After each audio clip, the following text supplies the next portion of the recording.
Okay, welcome back, everybody. I hope everyone had a brief but good stretch break and get your minds back together for this next speaker. I think you're in for a real treat. I took the time and watched several of our next speaker's presentations online, and I think you're going to have a real treat. He's inspiring, motivating, and affirming. He often tells real fabulous stories that provide insight, motivation, and hope.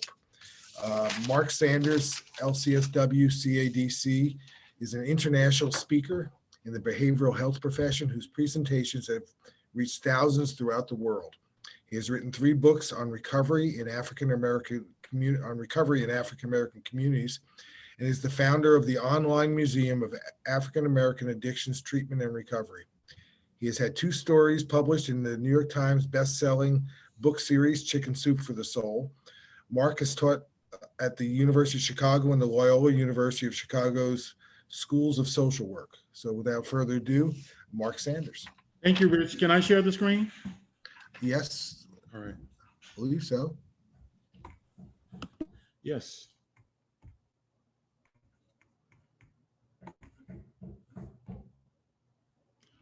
Good morning, everyone.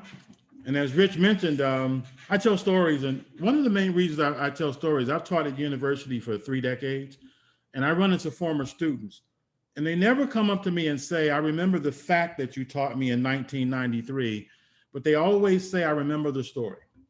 And what I've learned is that if you can connect the fact to a story, then people will remember the facts as well. So here we go. So about 4 years ago, I was flying into Chicago where I live from Arizona, and sitting next to me was a man with 6 Purple Hearts. And how do you earn a Purple Heart? I'm glad you asked. Bravery. He was about 90 years old, a World War II veteran. So in other words, for 3.5 hours, I'm sitting next to the bravest human being I ever met in my life. And at one point he asked, Mark, what do you do? I said, I'm a social worker. I give speeches. I talk to social workers, counselors, case managers, therapists.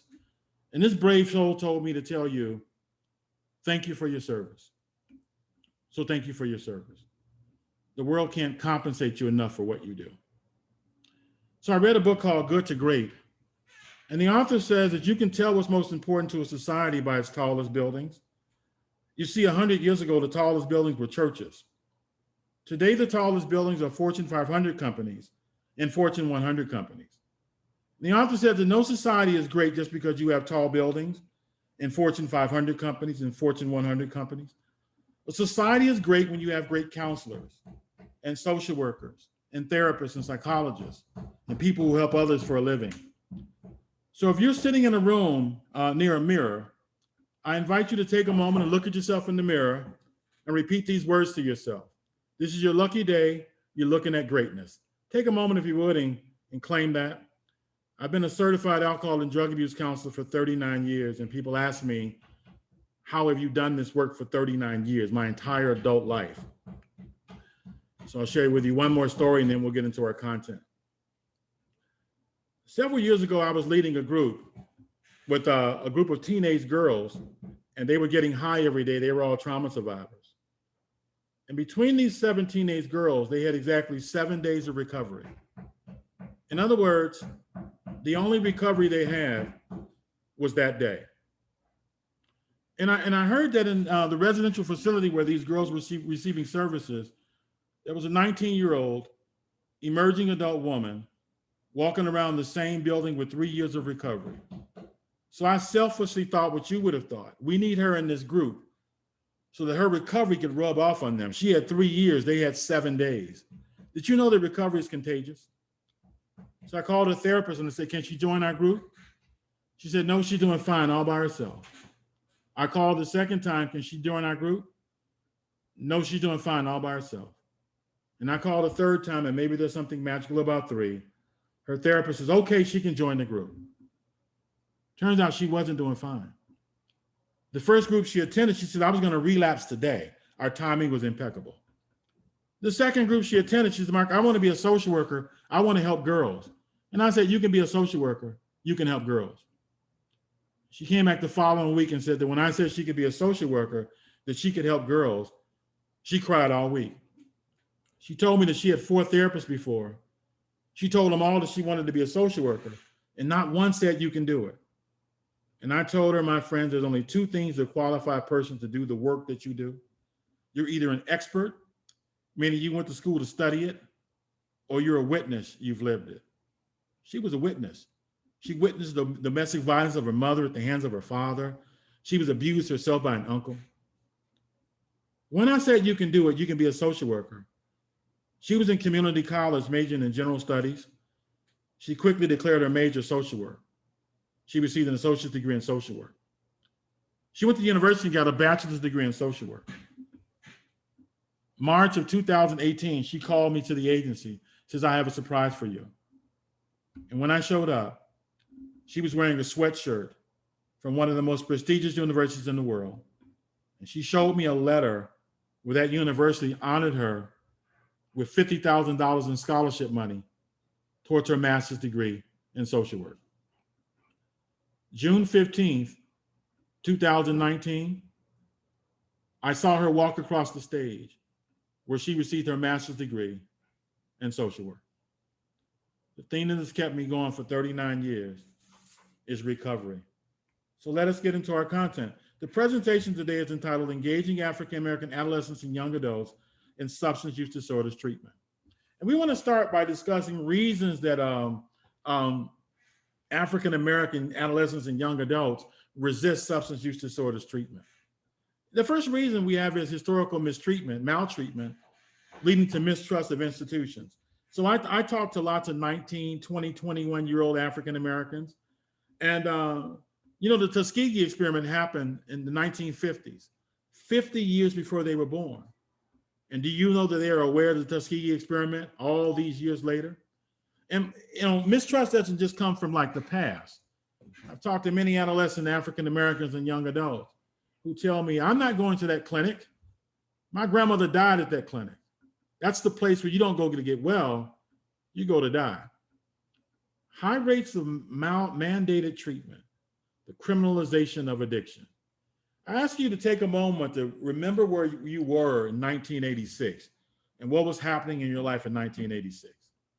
1986 was the year that crack cocaine replaced marijuana as the #1 street drug. The year was 1986. In 1985, there was a stand-up comic named Richard Pryor from Peoria, Illinois, that was running down the street in California. He was on fire. He was burning up. So he started rolling. Do you remember what happened? He was freebasing cocaine. And when you freebase cocaine, ether is used. And ether is very flammable, so he caught on fire. In 1986, street scientists decided that there needed to be a safer way to use cocaine, to smoke cocaine. So they took out the ether, they replaced it with baking soda, and that was the birth of crack. The reason they call crack crack is because when crack cocaine is heated, it makes a cracking noise. The date was June 19th, 1986. There was a basketball player named Len Bias from the University of Maryland. They say that Len Bias jumped so high, if he went in the air on a Monday, when he came down, it was Tuesday. To this day in barbershops, they debate who was the better basketball player, Michael Jordan or Len Bias. Most people have never heard of Len Bias. June 19th, 1986, Len Bias was drafted #1 by the Boston Celtics. He was about to team with Larry Bird and Kevin McHale and 4 other Hall of Famers. Trust me, my friends, I live in Chicago. If Len Bias would have joined forces with Larry Bird and Kevin McHale, the Chicago Bulls would not have won those 6 championships in a row, in spite of having Michael Jordan as the star player. So he was drafted #1, Len Bias, by the Boston Celtics. He went to the party to celebrate being drafted #1. He snorted some cocaine, had a heart attack, and he died. Now, you know that the University of Maryland is really close to Washington, D.C., where Congress meets. So following his death, Congress got together and intensified Richard Nixon's war on drugs. So I want you to hear these numbers. In 1985, before the death of Len Bias, there were 400,000 inmates in our nation's prisons. But by 1995, all these arrests, stop and frisk of African Americans, the numbers swelled from 400,000 to 1 million in our nation's prisons. By 2005, 2 million. Today, 2.4 million, disproportionately African Americans. Did you know I pause for dramatic effect, that African American men are the most jailed community on the face of the earth, and that the fastest growing population in the criminal justice system in America are African American women. So disproportionately, African Americans are mandated into substance use disorders treatment, which can lead to automatic resistance. Who wants to go somewhere where you're forced to go? Did you know that 10% of the clients you work with, now we're talking all cultures according to the research, and I studied this in a book called The Heroic Client, that as good as you are clinically, that approximately 10% of clients that you work with will get worse as a result of your working with them. Let me repeat that. As good as you are clinically, the research says that 10% of the clients that you work with will get worse as a result of you working with them. I know it's true for me because for most of my career, I've been an outpatient therapist, and approximately 10% of the clients while working with me go from needing outpatient to inpatient treatment. African American adolescents and young adults fall within that 10%. Misdiagnosis and overdiagnosis, and this is not new. Let me share something with you. You know that the first diagnosis that African Americans were given, and this was in the middle of like chattel slavery in 1851, a doctor by the name of Samuel Cartwright came up with a diagnosis for African Americans called drapetomania. And what he said drapetomania means, a mental health condition that makes the slave want to run away. So I looked up the treatment of drapetomania, removing the big toe on both feet. And then if he runs away again, chopping off one of his legs. The second diagnosis that Dr. Cartwright came up with in 1851, I won't even try to pronounce it. The first word begins with a D, the second word begins with an A. That's a mental condition, according to Dr. Cartwright, that makes the slave lazy. So the treatment was to have them take a bath in cold water, put oil all over their body, and then whip them. And that was then, and this is now. Did you know that disproportionately African Americans are more likely to give chronic diagnosis earlier than others? He shows up to an emergency room of a hospital with psychotic features. He's 17 years old. He's more likely to be diagnosed with schizophrenia or paranoid schizophrenia, or better yet, rather than something like drug-induced psychosis. Yeah, these young people are mixing marijuana with all kinds of things that are making them psychotic. More likely to give a chronic diagnosis as opposed to, say, an acute psychotic episode. They're more likely to be given diagnoses like conduct disorder, which can lead to, according to the DSM-5, antisocial personality disorder, conditions that we don't have very much hope in terms of treating. We are talking about reasons African American young adults and adolescents resist substance use disorders treatment: not feeling welcome when they walk through the door, discomfort with their counselor. How about the next one? The counseling approach does not match the problem-solving approach of the client. The next one is really important. Substance use may be viewed as a coping mechanism and solution to life's challenges. So here's what I'm suggesting. To you, the clinician, you believe that the substance use is really the problem. But to the client, 18-year-old African-American client, I've talked with many of them, they often view their substance use as a solution to their life challenges. You see, there are many young African-Americans who I do work with who suffer from what we call father hunger. And what I mean by father hunger is when he didn't get enough fathering growing up. It's an incredible story about this boy who played Park District football. And he was the fifth string running back on the football team. What are the chances he's ever going to get in the football game as a fifth string running back? Let me answer my own question. If you're a fifth string running back on the football team, you would have an easier time finding a penny in the Sahara Desert than ever getting in a football game. If you're a fifth string running back on the football team, you'd be more likely to be struck by lightning 5 times in the same day and live. Your whole job as a fifth string running back is to watch grass grow on the football field. His father died. They held a funeral on a Friday. He walked in the locker room the following Saturday morning and said, "Coach, I want to play the whole game." And the coach did what you'd have done, let him play the whole game. His father died. The boy scored 5 touchdowns. The great Walter Payton never scored 5 touchdowns in a football game. And coach said, "What got you your fifth string running back?" He said, "Coach, when my dad was alive, he was legally blind. So figured that since he died and went to heaven, he could see me. He said, I wanted him to be proud of me. I talk with young men between the ages of 5 to 10 years old, really young ones. Mr. Sanders, can you find my father? Please find him, please find him, please. Age 11, have you found him yet? Age 12, I think about him all the time. Age 13, I never think about my father. Age 14, I wish he were dead. So the young man is filled with grief and rage. So he starts smoking marijuana at 12 years old in order to cope. By the way, they have what's called later onset marijuana use after age 16.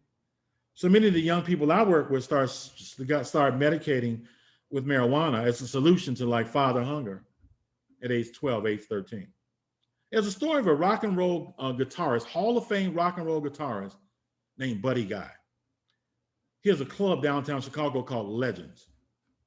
Story had it that when Buddy Guy was a young guitarist, he got a woman pregnant on the road.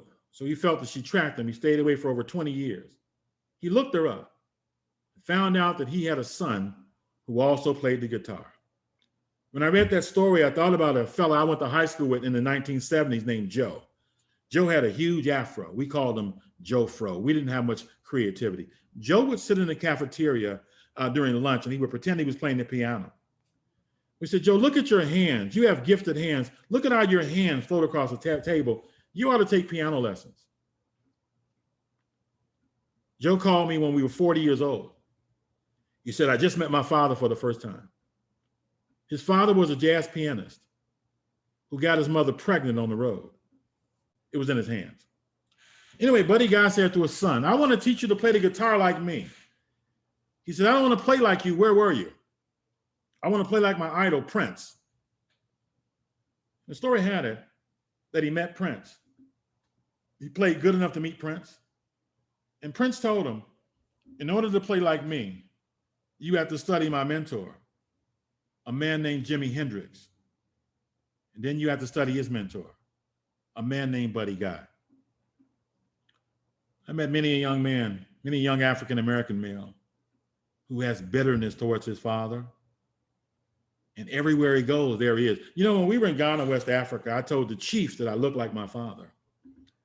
And the chief said, if you look like that man and you resent that man, and every time you look in the mirror, you see that man, you got some work to do.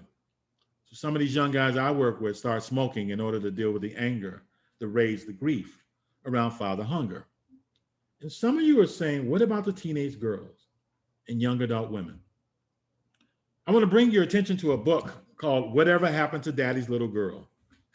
The book is called Whatever Happened to Daddy's Little Girl. And the author did research on what happens. She's an African-American woman who writes for the Washington Post. What happens to girls when they're deserted by their fathers? And she said the first thing these girls go through is what's called the search. So there's a knock on the door. They wonder, is that my father coming to get me? There's a ringing of the doorbell. Is that my father? The phone rings. Is that my father calling? The girl finds herself walking down the street, looking in cars that men are driving, wondering, I wonder, is it my father behind that wheel? Then the author says that girls deserted by their father, they sometimes go through a period of promiscuity. What she said is that it's not so much about sex, it's about magical thinking. If I sleep with all these people, maybe my father will discover how desirable I am and come back into my life. Girls deserted by their father, according to the author, are more likely to date older partners. And what's that about, dating older partners? Missing one's father. And for some of teenage girls, dating older partners becomes her premature entry into adulthood, her introduction to drugs and sex. Girls deserted by their fathers are 140 times more likely than other teenage girls to become pregnant. Her mindset is that he doesn't love me, my father, but I will produce something that will never be able to leave me. Girls deserted by her fathers, and you know this. Girls deserted by their father are 6 times more likely to be sexually abused. Predators know that he's not there as well. And there's a strong link between childhood sexual abuse and heavy substance use in adolescence and young adulthood. I was leading a group with teenage African-American males. And they said, I'm never going to stop smoking weed. I'm going to smoke every day. I have PTSD. And all of those young men told me they had PTSD. They looked at me and it says, I know you have PTSD. I do not have PTSD. There's a traumatic stress disorder, which I named myself. And I call this traumatic stress disorder 24/7, 365 terror. 24/7, 365 terror. 24/7, 365 terror differs from post-traumatic stress disorder. You see, in order to be diagnosed with post-traumatic stress disorder, you're someplace that's really stressful, like a battle zone, a war zone, or prison. And then you leave the war zone and you leave prison, and now you're having the flashbacks, the nightmares, and bad dreams. They call it post-traumatic stress because you're more likely to have the symptoms when you're no longer in the stressful situation. The way 24/7, 365 terror differs from post-traumatic stress disorder is that you never get relief from the trauma. We're talking about some of our youth, not all of our youth, who live in large urban areas like Chicago's West Side, or the Philadelphia or South Central LA, where there's lots of gun violence. And every time you leave your house, you are concerned that you might get shot. Even on holidays, when there's gunshots in the air, you might find yourself laying on your floor. You never get relief from the possibility that something bad can happen. They call the neighborhood where I grew up on the south side of Chicago, they call it Chirac. Its a government name is Inglewood. And they claim that there are more killings in Inglewood on the south side of Chicago than in the Middle East during wartime. So I worked with a young client who went back to Inglewood, neighborhood where I grew up. And it was a residential facility. He's 20 years old. And he signed something saying he would not get high while he was in a program. And he was on probation, intensive probation. He went back to the old neighborhood. And he came back to the residential facility. He realized he smelled like marijuana. He said, oh my God. So he went to Target across the street from the facility and bought a bottle of Febreze and sprayed Febreze all over himself. I said, then what'd you smell like? He said, weed and Febreze. By the way, the marijuana that young people are smoking today is about 30 times more potent than the weed you all smoked in high school. All of you all looking like nobody ever smoked marijuana. Okay, all right. He walked in the building and they said, you smell like weed and Febreze. You're on restriction. You can't go outside next weekend. He said, Mark, I'm going. I don't care what they say. I'm going. I said, if you go, you'll be in violation of probation. You can go to prison. He said, Mark, next weekend, I'll be 21 years old. I have 3 buddies who never lived to see their 21st birthday. I'm not guaranteed 21. So I became curious. By the way, I helped him through that situation. I encouraged him to negotiate to go downtown instead of our old neighborhood that day. Then I fought for him. But I've been asking African-American males for the last 30 years, how long do most Black men live? And the most typical answer I get is age 21. Ask the question for the young Black males you work with. The average age that they say is 21. My epiphany is that if you're 18 years old and you're an African-American male and you expect to live to be 21, you're pretty much telling me I have 3 years to live. If you're 19, you're saying I have 2 years to live. So my moment of clarity is that if you feel like you only have 2 years to live, then why would you stop getting high? My first goal is to convince him that he can live. And so this young man, I showed him where we have about 500 murders in Chicago every year. We have 2.7 million residents in Chicago, 500 murders per year. We have 9 million people in the suburbs surrounding Chicago, 500 murders per year. And I showed them in our old neighborhood, which they now call Chirac, there have been 112 murders over the course of a 20-year period out of 73,000 residents in that neighborhood. And I showed them where the life expectancy of African-American men is 70. Did you know that? It's 70. Most of us die right before we collect that first Social Security check. But there's a big gap between 70 and 21. So I showed him that on a piece of paper. He looked at it and said, you're saying I can live? I said, it looks like it. He said, man, I got to smoke some weed and think about that. You see, so when drugs are seen by the client as a solution, then we have to have a unique way of working with them. And we'll say more about that, making the human connection later. Historical knowledge of the consequences of talking and sharing your truth. You see, you come to therapy, you're expected to talk. But what's in the back of the 21-year-old Black male's mind? What has history taught him about what happens if you talk? The historical price that African Americans have paid for talking and sharing their truth. So Martin Luther King Jr. was an emerging adult when he became a leader. He was 26 years old. He spoke up and spoke out. And he was investigated by the IRS, wiretapped by the FBI, and he was assassinated. Malcolm X spoke much truth. Like so many of the young African Americans that I work with, Malcolm X was connected to the criminal justice system. He started speaking up. Every time he left the country, the CIA shadowed him. When he was in the country, the FBI wiretapped him, and he was assassinated.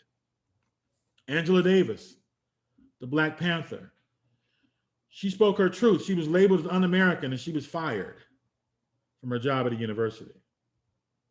Old and the brilliant one, W.E.B. Du Bois, the first African American to earn a PhD from Harvard in the 1890s. He spoke out against how African Americans were treated. He was labeled as communist, un-American. He was exiled to Ghana, West Africa. I visited his home in West Africa. He could not return to the United States.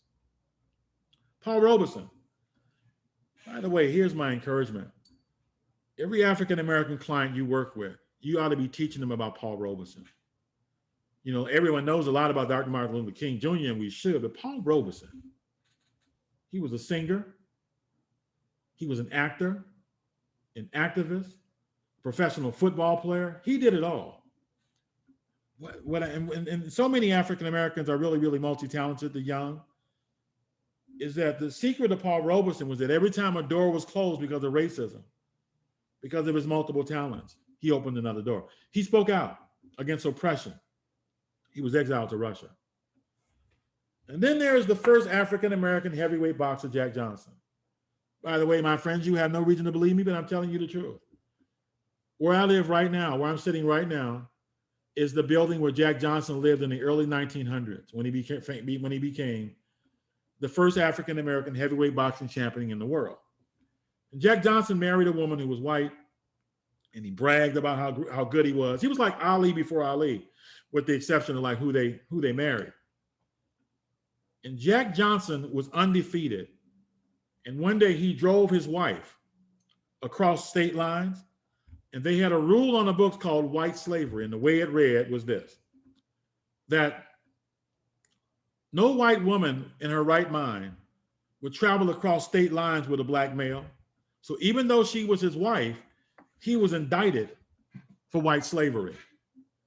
And there's a movie that's called The Great White Hope, where Jack Johnson was asked by the law enforcement to like intentionally lose a fight. I don't know if you knew, but the year that Jack Johnson became heavyweight boxing champion of the world, riots broke out in 26 cities all over the United States. And so he was asked to throw a fight. As a matter of fact, no African American was allowed to compete for the heavyweight championship of the world because of Jack Johnson's voice, how he spoke out, who he married. So almost 50 years later, when Joe Louis became heavyweight boxing champion of the world, and guess what they told Joe Louis? Don't date white women and don't talk a lot like Jack Johnson. Keep your mouth quiet.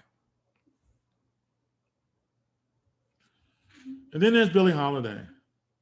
I imagine that some of you saw the movie called The United States versus Billie Holiday. And the director of the Federal Bureau of Narcotics, a man named Harry Unslinger, went to Billie Holiday and said, you need to stop singing that song, Strange Fruit. I imagine that some of you have heard the song Strange Fruit. For those of you who've never heard it, you could listen to it on YouTube. And the song Strange Fruit was about driving through the southern states in the 1930s and seeing African Americans who had been lynched hanging from trees and saying, that's really strange fruit. Harry Unslinger, the director of the Federal Bureau of Narcotics, told Billie Holiday, if you keep singing that song, you'll incite a riot. We heard you use heroin. We'll deny you the right to sing because of the Harrison Act. And Billie Holiday said, I don't care what they say, I will not stop singing that song. They silenced me when I was 10 years old. They will never silence me again. What did she mean? Her father left her when she was a little girl. And to make ends meet, her mother worked in a brothel, a house of prostitution. So Billie Holiday grew up in a house of prostitution.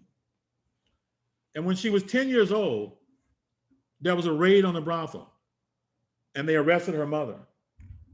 When the mother returned to the brothel, there was a grown man having sex with 10-year-old Billie Holiday. They let him go, and they put her in solitary confinement for a year, from age 10 to 11, to silence her. That's what she meant when she said, they silenced me when I was 10, they'll never silence me again. Now, the United Nations says that solitary confinement over 2 weeks is considered torture. She was in solitary confinement for a year. When she got out, she started drinking heavily. Eventually, she started using heroin. The FBI were on her heels. Even when she was in treatment, withdrawing from alcohol and dying of cirrhosis of the liver, withdrawing from heroin, the FBI were trying to frame her for speaking her truth. And then Muhammad Ali said, I'm not going to Vietnam. There's no one in Vietnam that ever called me the N-word. And he was stripped of his title and his right to fight. And then there's Ice-T. You know Ice-T, who made the song Cop Killers. And after he made that song Cop Killers, he was investigated by the FBI. You know how they silenced Ice-T, I think? By giving him a job on Law and Order where he played a TV cop. You recognize Public Enemy, inducted into the Rock and Roll Hall of Fame. Chuck D on the left is like a revolutionary rapper. Flavor Flav is kind of clownish. You know, one thing that can happen if you have a revolutionary, if you join a revolutionary with someone that's kind of clownish, it takes off the edge of some of the message. These two rappers lost their endorphins before speaking their truth. Barack Obama was labeled as un-American, non-communist, gun sales increased when he spoke. Afina Shakur, the mother of slain rapper Tupac Shakur, a member of the Black Panther 21, spoke up about injustice and she was in prison. What's the message? If you speak your truth, even in counseling, your probation officer will know all your business, parole will know all your business. And then deep in the unconscious, I can get assassinated, exiled, fired, kicked out of the program, labeled as communist or un-American. That's what history says. Why should I talk in therapy? So we're going to talk about engaging African Americans in substance use disorders treatment. And I believe that we only have a little time sometimes to make that engagement. Did you know that research says that 40 to 50% of clients across all cultures will miss their second outpatient session? How long does it take a client to know if they want to come back? They know in the first session. So engagement of African American adolescents and emerging adults begins with creating a welcoming environment. And sometimes clients can hear welcome by the voice tone of the person who answered the phone when they call. That tone of voice can determine whether or not she shows up for the first session at all. So voice tone matters. Also, across all cultures, you know what doctors' offices do to increase first session attendance by 30%? They call you the day before the first appointment to remind you. The greeting matters. Have you ever worked with a receptionist who had a real bad attitude? I know you have. Usually it's because they're the lowest paid person at the agency. So they're dodging bill collectors who are calling while they're taking appointments for you. So sometimes they have the attitude of next, real bitter attitude. And for many young African Americans seeking substance use disorder treatment, that attitude can send the message that you're not welcomed here. In other words, I'm suggesting that client engagement does not begin with you, the case manager, the counselor, the therapist. It begins when they walk through that door and the first person who greets them and how they greet them. And then there are the pictures on the wall. Years ago, I worked at an agency that was over 100 years old. And we received a phone call from a man named Marv Dyson. And Marv Dyson was CEO of WGCI radio station, 107.5 FM. At that time, the #1 African-American radio station in the nation. Marv Dyson called our agency and he said, I need to hire an agency to provide counseling for our radio personalities. We heard you all are good, but I need to tour your agency before we sign the contract. So Mark Dyson showed up and got out the elevator and looked at our wall of fame. By wall of fame, I mean the pictures on the wall of the agencies. Every agency has a wall of fame, pictures on the wall, or people important to the agency. Mark Dyson got out the elevator and looked at me, and he said, and I quote, "No pictures of African Americans on the wall, no pictures of women on the wall, no contract." He was gone like that. And that was over 30 years ago. And for 30 years, I've asked the question, when African American adolescents and young adults show up at our agencies and they look at our walls, do they see images of themselves on our walls? Think about it. Pictures on the wall tell a story about who's welcome and who's not welcome. Then there's the waiting room. One agency called me and said, "Mark, can you help us engage our clients more effectively?" They work with adolescents and young adults. And 85% of their clients were missing the second outpatient session, 85%. The national average is about half. So I said, "Would you let me sit in the waiting room? Because I'd like to view the agency from the perspective of new clients coming in, sitting in the waiting room." I sat in the waiting room for 2 days. I got bored. I started thumbing through the magazines. There was Good Housekeeping magazine, Oprah magazine, and Martha Stewart magazine. They worked with African American gang members. Who were the magazines for? And then I asked them, how come when these young men show up for services, the first person who greets them is armed security? You ever think about the relationship that many of these young men have with the police?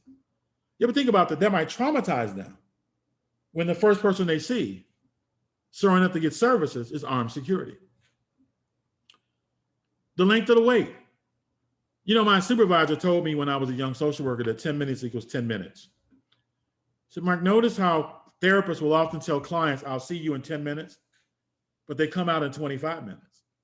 So most of our clients who get high, they have histories of childhood abandonment. When you say 10 minutes, you come out in 25 minutes. You've just recreated that abandonment. For many young African-American clients, when 10 minutes turns into 25 minutes, the message they receive, "You must not see me as very important." Let me tell you why that's important. You might know of African-American young people who say, the worst thing you can do is diss me, disrespect me. Because the message that so many receive is that you're not as valuable as other people. Look at all of these killings of African-Americans where the officer that killed them get set free. You're not as important as other people. So then you keep me waiting in the waiting room for a long period of time. That might be the message I receive from you, not knowing what you're doing. And then she meets you after a short wait, and you have positive, severe service energy. It can make all the difference in the world. An inviting waiting room. You know, I'm a Ryan White evaluator. I pretty much, talk with the clients. And Ryan White, you might remember, was a young white male who was HIV positive years ago. And the federal government put lots of money in services for HIV. And I always ask clients, mostly I've worked with young African-American males who are HIV positive. What do you like most about the program? Everything except one thing, the waiting room. Say, why the waiting room? You know, the waiting room in every HIV program in the country are exactly the same. All you see on the walls are posters of herpes, syphilis, gonorrhea, chlamydia. We feel diseased and punished when we show up. Open the closet door, condoms got pouring down from the sky. Can't they have a fake plant, a plastic picture on the wall or something? There's a program that's called Above and Beyond. And Above and Beyond is located on the west side of the city of Chicago. And they work with, that's the economically poorest part of the city, disproportionately African-American. And when you walk through the doors of Above and Beyond, when clients walk through the doors, here's their waiting area. They report feeling like there's somebody. You see the chandelier? It's made out of antelope horns. One client told me when I walked in there and they told me that chandelier was made out of antelope horn, it made me believe that anything is possible, including my recovery. Above and Beyond is intentional about making sure that the agency doesn't look like a sterile hospital. They have really high ceilings in the program. Every room is beautiful and amazing. And by the way, let me go backwards. Those are not real antelope horns. They have a garden in the backyard where their clients, again, economically poor African Americans, mostly young men, eat organic food every day grown in the backyard. So they decided rather than give $500,000 to the boss of the agency, they invest in decor. So their clients will feel like there's somebody when they walk through the doors. A couple other things they do. NADAC honored them with the program of the year in 2020. The receptionist has a master's degree. And what they knew at Above and Beyond is that so many clients will miss their second session. So why not start with the person answering the phone, and the person greeting you when you show up is someone with a clinical background.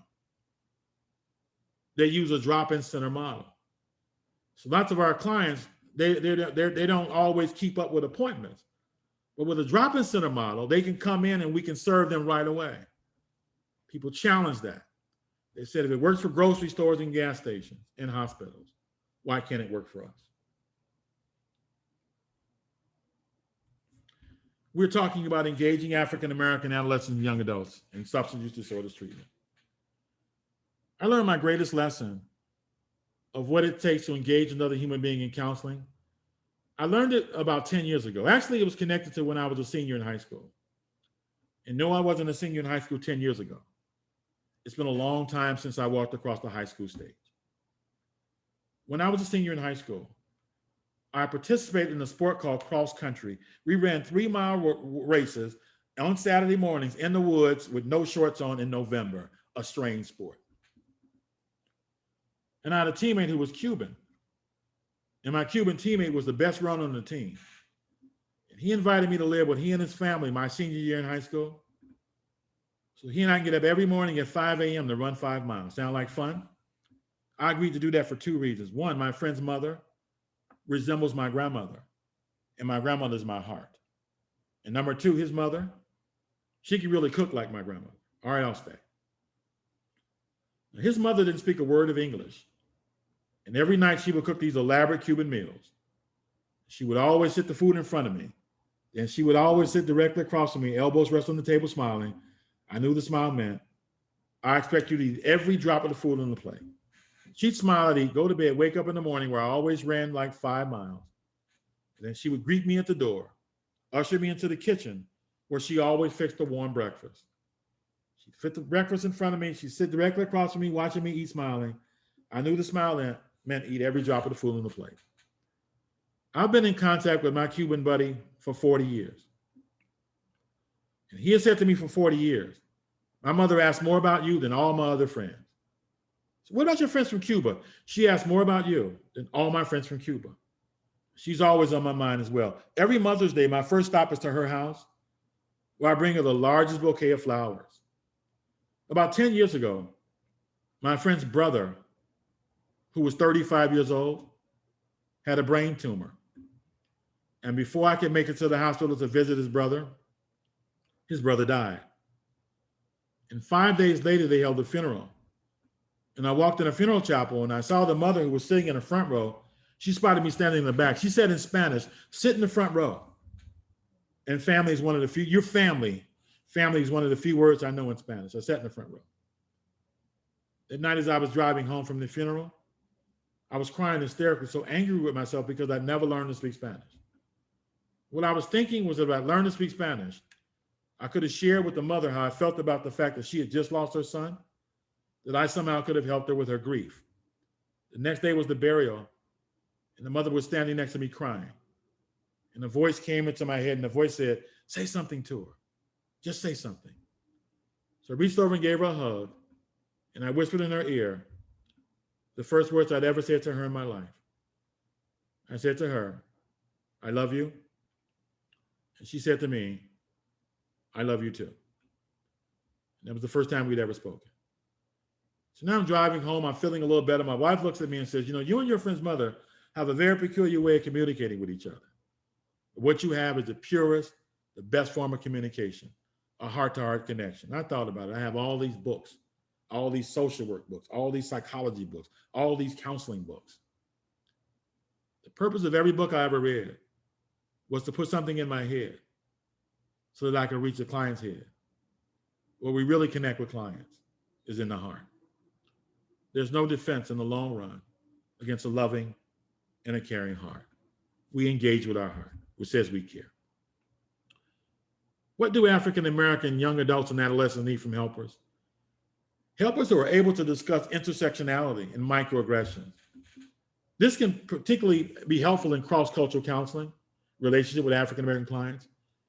Intersectionality includes the ways in which the life of the counselor and the life of the client are similar and yet different.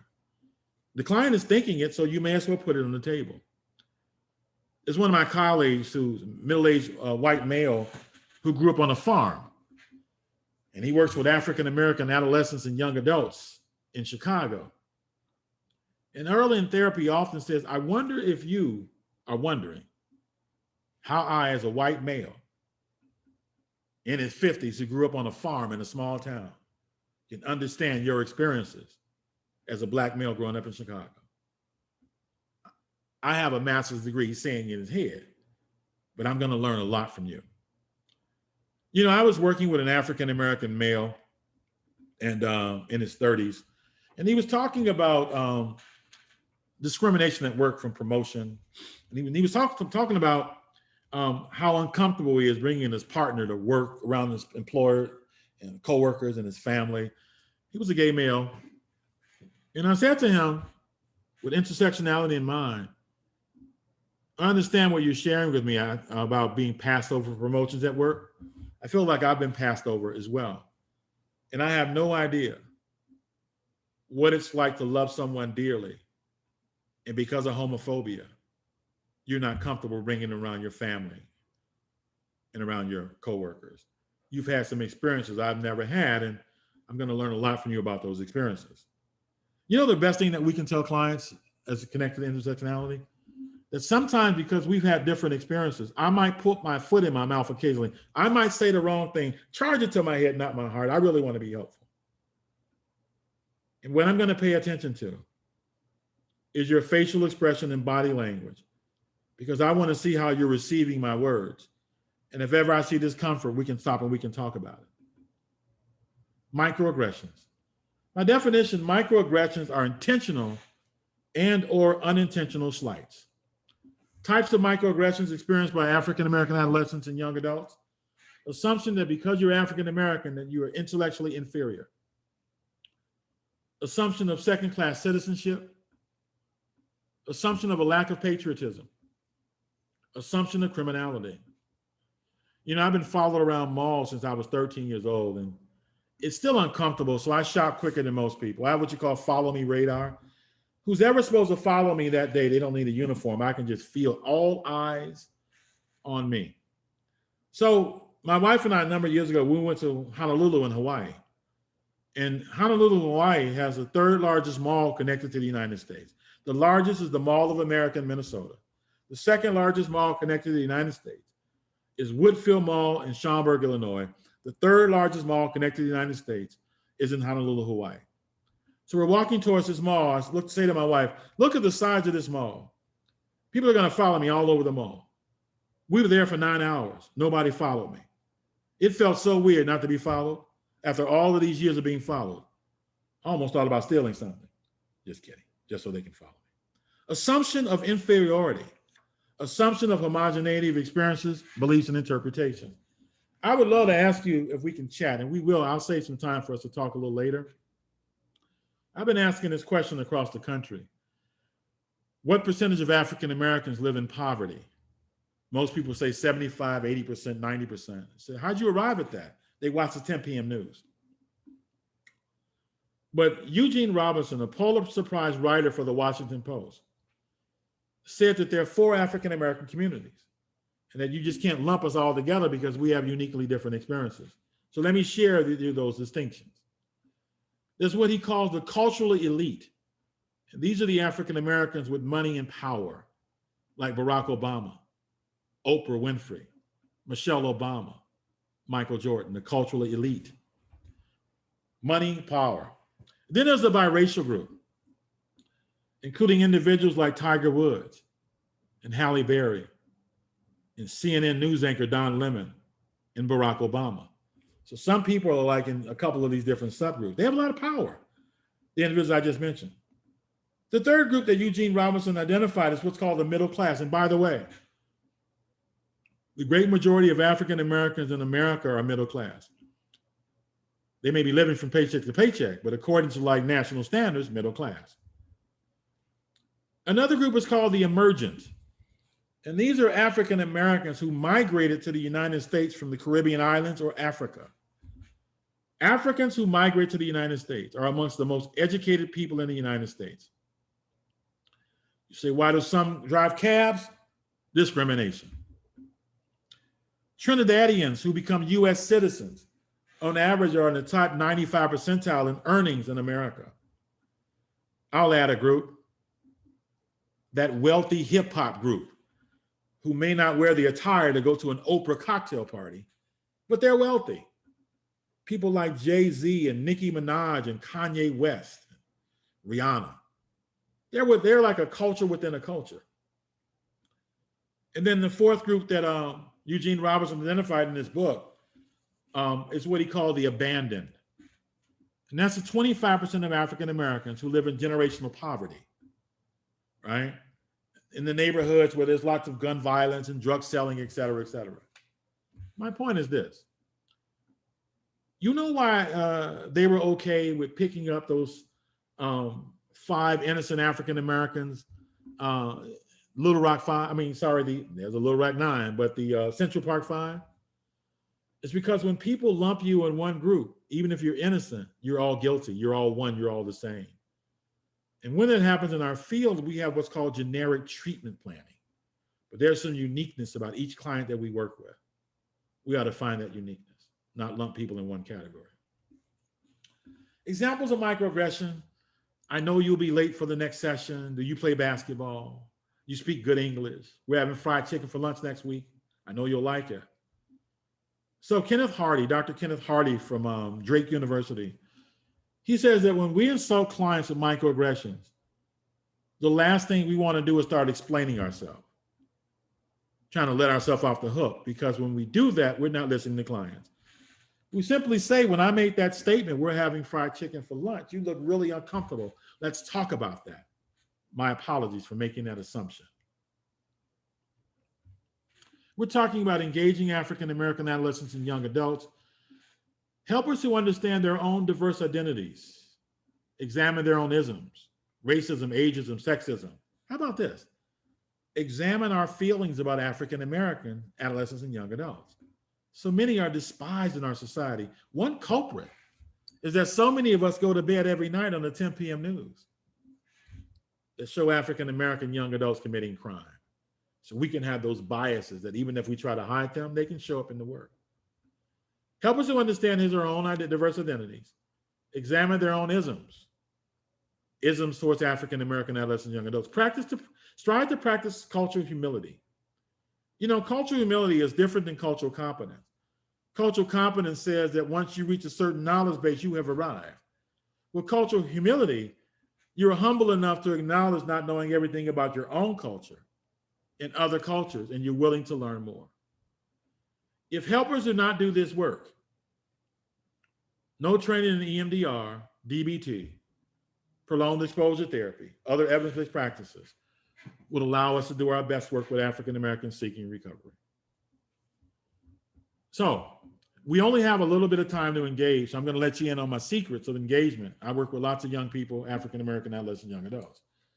I work with lots of young adult African American adolescent women who are often treated as if they're invisible in society. So what I do is lots of affirmations, sincere affirmations, beginning with the words "you are." I look for every opportunity to affirm. You're brilliant, you're smart, you're giving, you're kind, you're resilient, you're able. Yeah. As a matter of fact, William Miller, who created motivational interviewing, said that when working with substance use disorders, For every challenge, we ought to have 5 affirmations. 5 affirmations. You are able. Amazing. So then the last 5 years, I was working with court-mandated African-American adolescent young adult males who would come into counseling, forced to be there by probation or parole, looking at me like they would rather eat sticks and bricks than meet with me. What I noticed is that most of these young men, they wore a statement. And sometimes we would join around the statement. Joining by definition is small talk. Why is that important? Maya Angelou told Oprah Winfrey that only equals engage in small talk. I've been a therapist for 39 years. And I decided in my 33rd year, I don't have a right to ask you anything personal about your life until I know we're in rapport first. And one way we can get in rapport is through small talk. So lots of these young men who are mandated to meet with me come in wear gym shoes. The most common are Nike and Jordans. And one young man was mandated to meet with me, and we joined around the fact that he was comfortable enough in his own skin to wear a pair of Chuck Taylor Converse All-Stars, low-top black 1950s version. And once he was affirmed for that, we could talk. Young man came in meeting with me in Chicago wearing a Yankees hat, Yankees baseball hat. The year the Cubs won the World Series, our relationship began with me praising him on his courage to wear that hat in Chicago. Jerseys. So many young men who I meet with wear those like throwback Michael Jordan 23 jerseys, Walter Payton 34. Young man met with me, came in wearing number 57 on his jersey. I said, in all these years I've been a counselor, you're the first person who ever came in to meet with me wearing number 57. You're so original. Never seen someone wear number 57. He said, I got it on sale at Kmart. I said, now I'm really impressed because you live in a neighborhood where people always want to wear the designer this and the designer that. And you're willing to go to Kmart and get it on sale? I said, no, I noticed there's no name on the back of your jersey. Are you the kind of man that doesn't need another man's name on his back to be comfortable about who he is? I affirm that he doesn't need another man's name on his back. Then there was a client who I worked with who wouldn't talk to me. He was talking in one-word paragraphs, but I noticed he had a tattoo right here and a long one right here. So I said, can you tell me about that tattoo? It said, trust no one. Trust no one. I said, what's the story? He said, there was a girl that I was madly in love. No, I'm still in love with her. I dream about her. And she got pregnant by my best friend. I put my pen down. I said, oh my goodness. You see, I'm a lot older than you. So many of us, including me, we have a story about a woman that broke our heart. And for you, man, that's a double heartbreak. Your best friend too. And he must have appreciated the empathy. He said, can I tell you about the first time I ever went to counseling? I said, sure. He said, my mother asked me to leave a room. I was 8 years old. And her and a psychologist got together to give me a psychiatric diagnosis so she could get a bigger check. Trust no one. The longer tattoo, it read Tasmanian Devil. I said, can you tell me that story? He said, my father left me when I was 5 years old. Sometimes I'm so angry with him, I feel like I'm the devil. Music. I don't know about you, but my friends, I have worked with lots of young African-American males who tell me they're rappers. And I ask them, can I listen to their music? And we bond around their music. If he has an interesting name, I want to learn about his name. Dale Carnegie said there's no sound that's sweeter to a person's ears than the sound of their own name. We can bond around his name. I wish we had more time to talk about that. One reason that so many clients. Hey, Mr. Sanders, this is Katie. Hey, Katie. This is just a little heads up that I want to make sure we have enough time to address some of the Q&A questions. Okay, Katie, I'm going to talk about this slide right here, and then we show Q&A. Perfect. Thank you. So much of counseling is based upon how people have messed their life up. So early on in my work with African-American clients, I like to focus on questions that are strength-based. Like, what do you do well? And how have you been able to endure so much? That's a trauma question, a trauma survival question. I think it was Goethe who said that nobody rises to low expectations. He said, see a person for who they are, they only become worse. But see them for who they could be, they become who they should be. How did you endure all of that? What do you like to do in your leisure time? What's the best thing you ever made happen? So these questions assume that you didn't just mess your life up. What are the best 3 moments you can recall in your life? What have you learned from what you've gone through? You know that question, what it basically means is that as long as it's a learning experience, it wasn't for naught. Okay, we're ready. All right, thank you. Sure.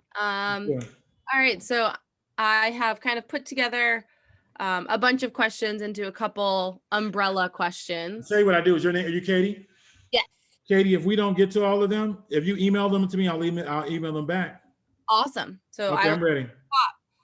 So this is, I'm going to read it word for word from one of our participants.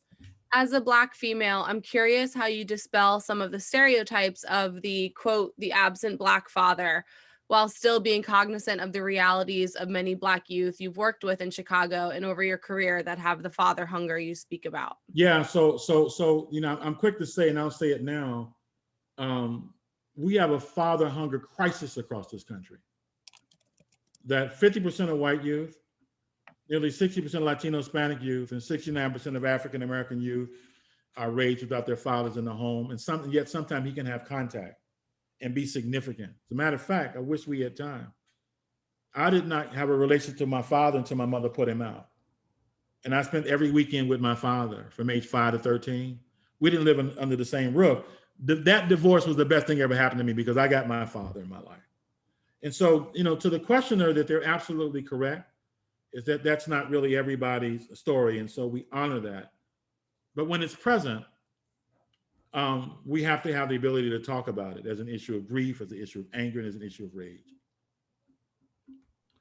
We also never want to underestimate all the great work that mothers have been doing in the absence of fathers and uncles and other parts of the community. Thank you for that question. Yeah.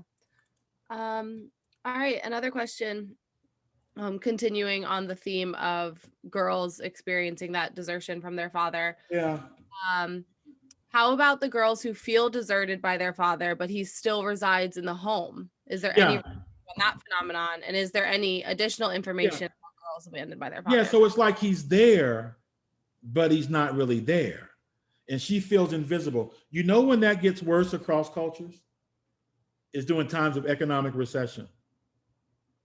You know, we so narrowly define manhood as a job. What happens when men lose their job? They can physically leave the household or be there and not be there. Here's the story. I once did a family therapy session called about a 10-year-old son. He said, we need family therapy. And so the mother showed up, the parents had recently divorced, and the son was like, when they would be at his basketball games after divorce, father would sit on one side of the gym, and the mother would sit on the other side of the gym. He's looking back and forth. He wanted his parents to sit next to each other, even during divorce. The mother showed up for the session first with the 10-year-old son and the 12-year-old daughter. The father showed up later, and he walked around the corner and sat away from the family. He was angry with the wife because she started dating again. So I asked the father, did you see the expression on your daughter's face when you sat around the corner away from the family? He says, no. I said, I did. The expression on your daughter's face was not that you were sitting away from her mother, that you were sitting away from her too. Sometimes I'm quick to let fathers know that in cases of divorce, it's really important for the kids not to feel that you're divorcing too. So sometimes just knowing of that importance can be incorporated into work that we do. You know, one of my presentations is about breaking intergenerational patterns of addiction. We have like 3 generations of recovery in my family. My Uncle Isaac got sober, and he went and got his daughter out of public housing and said, listen, you're very smart. Go back to school, stop getting high. My cousin earned a PhD. She was the first person in the family to get a PhD, and both of her sons have college degrees. And addiction skipped her sons. And so he went back and recognized the importance of reaching out for his daughter. Great question. Children can handle any trauma, but what they can't handle is not having the opportunity to talk about the trauma, the opportunity to talk. Great. Maybe, oh, sorry. Go ahead, I'm listening. Okay. And we'll have this kind of be the last question. Then I have a big story for him at the end. Go ahead. Great. This comes from one of our listeners. These are difficult barriers you have described. Do you believe some of these barriers are insurmountable by therapists or counselors in typical therapeutic settings? Now let me blow your mind. In spite of everything that I just said, if you go and look at SAMHSA statistics by race and gender and age, every year African Americans are about fourth on the list in terms of who uses the most drugs, right? Frequency of use, the range of drugs. You realize that the only drug where African Americans dominate the charts are marijuana. That's it. They're number 4. Whites in America are using more drugs, Native Americans, Latino, Hispanics. So as much as we've talked about these challenges, everything that Black people have endured has produced a great deal of resilience. So a part of this work is to tap into that resilience too. All right, so here's my story. My mentor's mentor was dying, and he called my mentor and asked if he would fly from Florida, where my mentor lived, to Kalamazoo, Michigan. He said, would you sit in my bedside before I die? Help me write one more article before I die. My mentor got on the plane. He flew from Florida to Kalamazoo, Michigan. He's sitting at his mentor's bedside. I said, I love you, but this is really strange. You've written 400 articles. You've revolutionized behavioral health through your pen. Why are you writing this article on your deathbed? He quoted the philosopher who said that each of us dies twice. He said, the first time we die, it's a physical death. He said, the next time we die is the last time someone on earth speaks your name. And if you keep helping people with their recovery, there'll be people speaking your name for a long time. Thank you so very much. And Katie, if there are more questions, you can email them to me. Katie, will they have access to my PowerPoint? The recording of the presentation will be available, and I believe we'll be able to send out everyone's PowerPoints. All right, when you receive my PowerPoint, on the last page is my website address and also the online Museum of African American Addictions, Treatment, and Recovery. I have a ton of articles that talk about working with African Americans with substance use disorders. Thank you so very much for allowing me to spend this time with you. Thank you so much, Mark. That was a wonderful presentation. Thank you. As I told our group here that we're in for a great morning, and you didn't let us down. That was phenomenal. So we thank both our speakers for today, Dr. Fishman, Mark Sanders. We'll follow up on some of those articles, I'm sure, that you have online at your website. Thank you all for staying engaged and posing the questions that you had. This is a fantastic first day, and I guarantee you tomorrow will be really, really good as well. So without further ado, we'll sign off for today. Tomorrow we're going to start again at 9 o'clock in the morning. And we're going to begin with Roger Oser, who will be talking about recovery high schools. And he's the principal of a recovery high school in Boston. And a real fascinating discussion. So thank you, Rich, for inviting me to be involved and part of this. This is wonderful. Yeah, we're thrilled to have, that was a spectacular presentation. Thank you, Mark. So enjoy your day. Take care. Okay. All right. Goodbye, all. See you all tomorrow.